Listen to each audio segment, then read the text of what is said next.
Dieu est Dieu. Le monde est régi par 4 divinités naturelles et spirituelles, à savoir l'eau, le feu, la terre et l'air. L'eau a une divinité. Le feu a une divinité. L'air a une divinité. La terre a une divinité. L'ensemble des 4 divinités se sont associées pour bâtir l'homme. Ainsi, tu vois que l'homme est fait de sable et retournera poussière après sa mort. Les organes humains sont chauds, divinité du feu.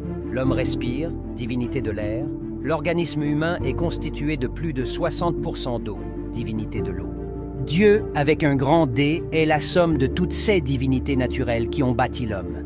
Comment entrer en communication avec l'homme étant donné que Dieu et les divinités sont invisibles et esprits?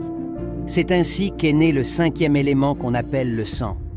C'est pourquoi dans tous les rituels spirituels et religieux, il y a toujours le sang qui permet de rentrer en communication avec Dieu ou Dieu.